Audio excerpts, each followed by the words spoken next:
எல்லாருக்கும் வணக்கங்க. துலா ராசியில் பிறந்தவங்களுக்கு வரக்கூடிய பங்குனி மாதத்தில் கோச்சார ரீதியாக வரக்கூடிய கிரக அமைப்புகளால் எந்த மாதிரியான மாற்றங்கள் வரப்போகுதுன்றது பற்றி தானுங்க ஆதாரபூர்வமாக இந்த பதிவில் நம்ம பார்க்க போகிறோம். யாருக்குமே இல்லாத ஒரு பிராத்தம் துலா ராசியில் பிறந்தவங்களுக்கு உண்டு. அப்படி என்ன சார் பிராத்தம் அப்படின்னா, தொழில் ஸ்தானாதிபதியாக சந்திர பகவான் வருவார், லாபஸ்தானாதிபதியாக சூரிய பகவான் வருவார். துலா ராசிக்கு 10வது இடம் கடகம். அப்போது கடக ராசிக்கு அதிபதி யாருன்னு பார்த்தீங்க அப்படின்னா நமக்கு சந்திர பகவான், அதாவது தொழில் ஸ்தானத்துக்கு அதிபதி சந்திர பகவான். துலா ராசிக்கு 11வது பாவகம் தான் லாபஸ்தானம். லாபஸ்தானாதிபதி யாருன்னு பார்த்தீங்கன்னா சூரியன். இந்த மாத தொடக்கத்தில் பங்குனி மாதம் 1ஆம் தேதி பிறக்கப்படக்கூடியதே திருவோணம் நட்சத்திரம் சொல்லக்கூடிய விஷ்ணு பகவான் அவதரித்த நட்சத்திரம், அதாவது தொழில் ஸ்தானாதிபதி சந்திர பகவானுடைய நட்சத்திரத்தில் தான் இந்த மாதம் பிறக்கப்படுது. அதை விட மிகப்பெரிய ஆச்சரியம் என்னன்னா, தொழில் காரகன் சொல்லக்கூடிய சனி பகவானுடைய ஆதிக்கத்தில் இருக்கக்கூடிய தொழில் ஸ்தானாதிபதி உங்கள் ராசிக்கு 10வது பாவகன் சொல்லக்கூடிய தன்னுடைய சொந்த வீடான தொழில் ஸ்தானத்தை பார்க்கிறார், அவருடைய சுயசாரத்திலிருந்து. துலா ராசியில் பிறந்தவங்க ஆணாக இருந்தாலும் சரி பெண்ணாக இருந்தாலும் சரி சுய தொழில் செய்யணுன்ற எண்ணம் இருக்குதா? சத்தியமாக அருமையான நாட்கள், அருமையான மாதம் வரக்கூடிய பங்குனி மாதம். சார் பங்குனி மாதத்தில் எதுவும் நல்லது செய்யக்கூடாதுன்னு சொல்லிடுறாங்களே சார், எப்படி சார் செய்கிறது? சந்தர்ப்பமும் சூழ்நிலையும் சாதகமாக இருந்தால் யாராக இருந்தாலும் சாதிக்கலாம். துலா ராசியில் பிறந்தவங்க இந்த பங்குனி மாதமாக சித்திரை மாதமாக இந்த மாத கணக்கு பார்க்காம கோச்சார ரீதியாக வரக்கூடிய கிரக அமைப்புகள் நமக்கு சாதகமாக இருக்குது. அதனால் எதிர்நீச்சல் அடிச்சுக்கிட்டு இருந்த நீங்கள் இப்போ வர்ற தண்ணியில் நீச்சல் அடிச்சுட்டு போகிற மாதிரி நீச்சல் அடிக்கவே தேவையில்லை, தண்ணியில் இருந்தால் போதுமானது, அடிச்சுக்கிட்டு போயிடும். அந்த மாதிரி ஒரு அடி நீங்கள் முன்னாடி வச்சிங்கன்னா இந்த மாத தொடக்கத்தில் 10 அடி இந்த பிரபஞ்சம் உங்களை முன்னுக்கு தள்ளும். இந்த பிரபஞ்சத்துடைய அனுகிரகங்களும் ஆசீர்வாதமும் 100% துலா ராசியில் பிறந்தவங்களுக்கு இந்த மாதத்தில் இருக்குது, மாற்று கருத்தில்லை. சுய தொழில் செய்யணும்னு நினைக்கிற நண்பர்களாக இருந்தாலும் சரி, ஏற்கனவே ஒரு நிறுவனத்தில் இருந்துக்கிட்டு இருக்கிறேனுங்க, அந்த நிறுவனத்திலேருந்து நான் மாறலான்ற எண்ணம் இருக்குதுங்க, அப்படி நினைக்கிறவங்களாக இருந்தாலும் சரி, இல்லை நான் ஏற்கனவே செய்துக்கிட்டு இருக்கிற தொழில் இன்னும் அதிகப்படுத்தலாமான்ற எண்ணத்தில் இருந்தாலும் சரி, இது உங்களுக்கான காலகட்டம், பார்த்துக்கிடுங்க. அதே மாதிரி துலா ராசியில் பிறந்தவங்களுக்கு தனஸ்தானாதிபதியாக நமக்கு செவ்வாய் வருவார், அதாவது குடும்பஸ்தானாதிபதி திருமணஸ்தானாதிபதினு சொல்லக்கூடிய கிரகம் செவ்வாய். துலா ராசியில் பிறந்தவங்களுக்கு இன்னொரு பிராத்தம் உண்டு, யாருக்குமே அந்த மாதிரி பிராத்தம் இல்லை. அப்போது அந்த செவ்வாய், அதாவது குடும்பஸ்தானாதிபதி திருமணஸ்தானாதிபதினு சொல்லக்கூடிய செவ்வாவை குரு பகவானுடைய பார்வை, குருமங்கள யோகம் ஏற்படுதுங்க. தனஸ்தானாதிபதினு சொல்லக்கூடிய செவ்வாய் உங்கள் ராசிக்கு 5வது பாவகத்தில் பூர்வ புண்ணிய ஸ்தானத்தில் குரு பகவானுடைய பார்வை, அற்புதமான தருணம். 1ஆம் தேதியிலிருந்து சரியாக 27ஆம் தேதிக்குள்ளார சுய தொழில் செய்கிறதுக்கு உண்டான ஒரு நேரம்னு வச்சுக்கோங்க. தொழில் நிமித்தமாக நீங்கள் ஒரு செயல் செய்யணும் அப்படின்னா 1ஆம் தேதியிலிருந்து பங்குனி 1ஆம் தேதியிலிருந்து 27ஆம் தேதி வரைக்கும் உங்களுக்கு யோகம், அதில் மாற்று கருத்து இல்லை.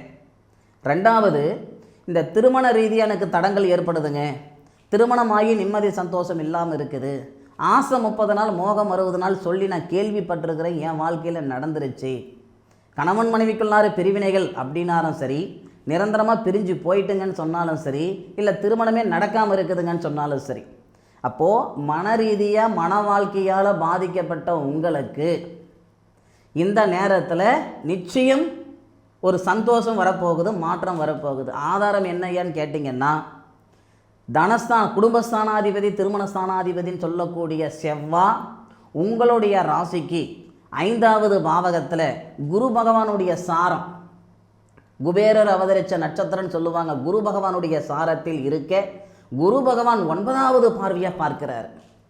உங்களுடைய ராசியை குரு பகவான் 5வது பார்வையாக பார்த்துட்டாரு. உங்கள் ராசிக்கு 2வது பாவகம் 11வது பாவகம் அந்த திருமணஸ்தானம் சொல்லக்கூடிய திருமண ஸ்தானாதிபதியை 9வது பார்வையாக பார்க்கிறாரு, தன்னுடைய நட்சத்திரமும் கொடுத்து, குரு பகவானுடைய நட்சத்திரமும் கொடுத்து. அப்போது அந்த செவ்வாய் உங்களுடைய ராசிக்கு 11வது பாவகம் சொல்லக்கூடிய இடத்தையும் 8வது பாவகம் சொல்லக்கூடிய இடத்தையும், ஏன் 12வது பாவகம் முக்கியமான இடம், அதுதான் ஐன சுகஸ்தானம்னு சொல்லுவாங்க. ஒரு தம்பதிகளுக்கு இடையிலேயே சந்தோஷம் இருக்கணும்னா ஐன சுகஸ்தானாதிபதி வலுப்பெற்று இருக்கணும். ஐன சுகஸ்தானாதிபதியோட தான் அந்த குடும்பஸ்தானாதிபதி திருமணஸ்தானாதிபதி செவ்வாய் இருக்கிறார். அப்போது ஐன சுகஸ்தானாதிபதி புதனும் இந்த குடும்பஸ்தானாதிபதி திருமணஸ்தானாதிபதினு சொல்லக்கூடிய செவ்வாவும் இணைகிறாங்க.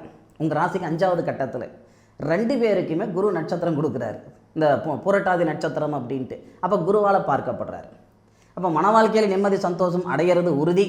நாகதோஷம் இருக்குது, செவ்வாதோஷம் இருக்குது, தாரதோஷம் இருக்குது, போகாத கோவில் குலம் இல்லை, பண்ணாத பரிகாரம் இல்லை, எல்லாத்தையும் தூக்கி போடுங்க. பங்குனி மாதத்தில் 4 நட்சத்திரம் பார்ப்பீங்க, சித்திரை மாதத்தில் உறுதிப்படுத்துவீங்க, வைகாசி மாதத்தில் கல்யாணம் நடந்துடும் திருமணம் ஆகாதவங்களுக்கு.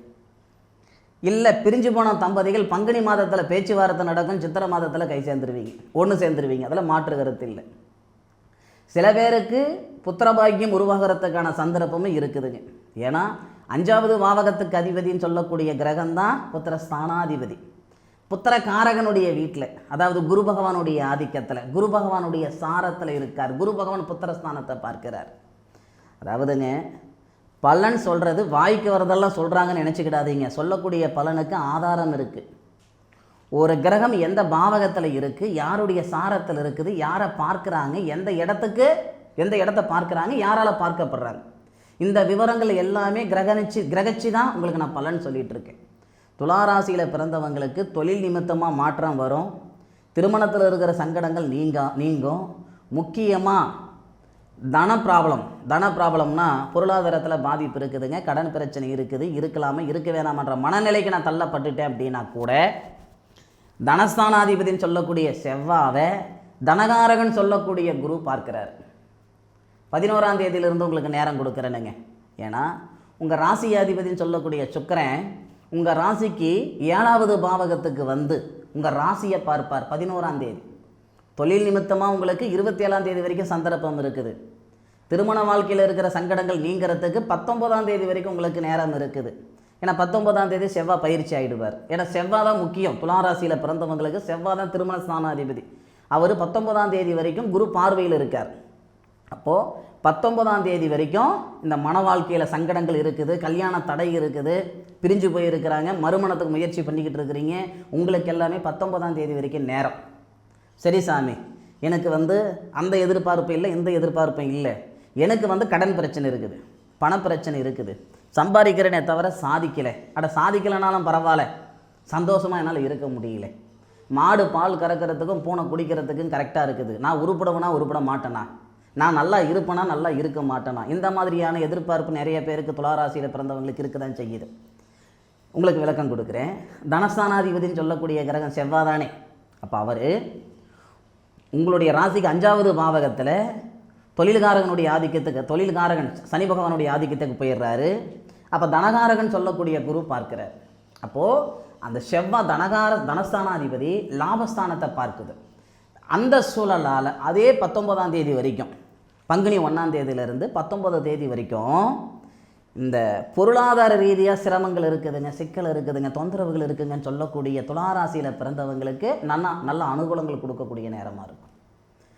நாம் செய்கிற தப்பு என்னன்னா, நினச்ச நேரத்தில் நடக்கணுன்ட்டு. இந்த பிரபஞ்சம் எல்லாருக்கும் எல்லா நேரத்துலையும் சாதகமான பலன் தர்றதில்லை. ஒவ்வொருத்தருக்கும் ஒவ்வொரு தருணத்தில் தான் சாதகமான பலன் தருது.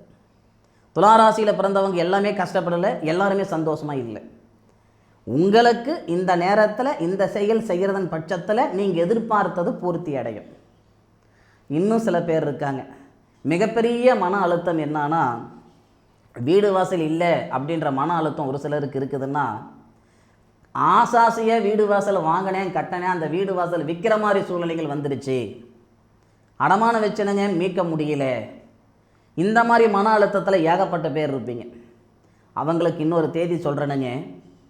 சரியாக 19ஆம் தேதிக்கு மேற்கொண்டு, அதாவது இந்த தனஸ்தானாதிபதினு சொல்லக்கூடிய செவ்வாய் அவர் தான் பூமிகாரகர். இந்த பூமிகாரகர் உங்கள் ராசிக்கு 6வது பாவகத்துக்கு போகிறார். எப்போ போகிறார் அப்படின்னா 19ஆம் தேதி போகிறார். இது என்ன விஷயம்னா, 6வது பாவகத்தில் லாபஸ்தானாதிபதியோடு சேர்றார். அப்போ சூரிய மங்கள யோகம் ஏற்படுது. அந்த செவ்வாய் தனஸ்தானாதிபதி உங்கள் ராசியை பார்க்கிறார், 8வது பார்வையை பார்ப்பார். எப்போவுமே 9 கிரகங்கள் இருக்குதுன்னா எல்லா கிரகங்களுக்கும் 7வது இடம் பார்வை உண்டு. 3 கிரகங்கள் மட்டும்தான் விதிவிலக்கு. ஸ்பெஷல் வந்து அந்த 3 கிரகங்கள் தான். சனியும் குருவும், இந்த 2 கிரகம் பார்த்தீங்கன்னா 3 பார்வை இருக்கும். குருவுக்கு 5வது பார்வை, 7வது பார்வை, 9வது பார்வை இருக்கும். சனிக்கு 3வது பார்வை, 7வது பார்வை, 10வது பார்வை இருக்கும். அந்த வரிசையில் செவ்வாவுக்கும் 4வது பார்வை, 7வது பார்வை, 8வது பார்வை. இந்த 3 கிரகங்களுக்கு மட்டும்தான் 3 பார்வைன்ட்டு. ஏற்கனவே தனகாரகன் சொல்லக்கூடிய குரு 9வது பாவகத்தில் இருந்து உங்கள் ராசியை பார்த்துட்டு இருந்தார். இந்த மாத தொடக்கத்திலேயே வக்ர நிவர்த்தி அடைஞ்சிட்டார். ஏற்கனவே வக்ரத்தில் இருந்தவர் வக்ர நிவர்த்தி அடைஞ்சிட்டார். அது நமக்கு யோகம்.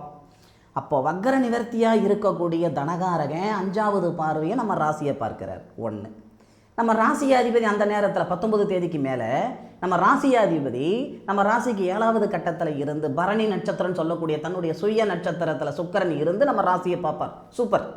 இது என்ன கணக்குன்னா, அசுரகுருன்னு சொல்லக்கூடிய சுக்கிரனுடைய பார்வை நம்ம ராசி மேலே படுவதும், தேவகுருன்னு சொல்லக்கூடிய குரு பகவானுடைய பார்வை நம்ம ராசிக்கு படுவதும் சிறப்பு. சார் 2 பேர் பார்த்துட்டு போதுமா சார்? 2 பேருமே 2 பேருடைய சுய நட்சத்திரத்திலிருந்து பார்க்குறாங்க. அதுதான் மெயின்.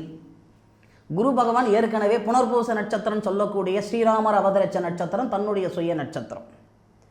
சுக்கிர பகவான் 11ஆம் தேதி மேஷத்துக்கு வரக்கூடிய சுக்கிர பகவான் பரணி நட்சத்திரத்தில், துர்க்கை அம்மன் அவதரித்த நட்சத்திரம் அது பரணி நட்சத்திரம். சுக்கிரனுடைய சுய நட்சத்திரத்திலிருந்து நம்ம ராசியை பார்க்கிறாரு.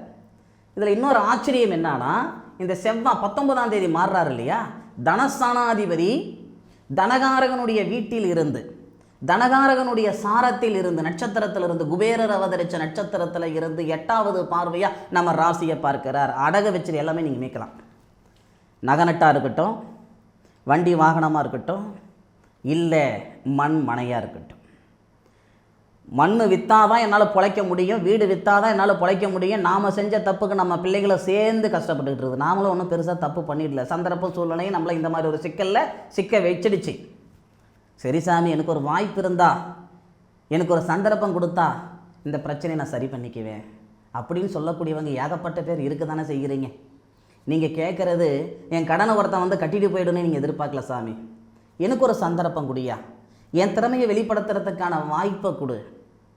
எனக்கு ஒரு சந்தர்ப்பம் கொடுத்தா அந்த சந்தர்ப்பத்தை பயன்படுத்திக்கிட்டு இந்த பிரச்சனையிலேருந்து நான் வெளியே வந்துடுறேன். இதுதானே நீங்கள் எதிர்பார்க்க. எழுதி வச்சுக்கோங்க ஐயா. நீங்கள் யாராக இருந்தாலும் சரி, எந்த ஊரில் இருந்தாலும் சரி, எந்த நாட்டில் இருந்தாலும் சரி, தெளிவாக புரிஞ்சுக்கோங்க.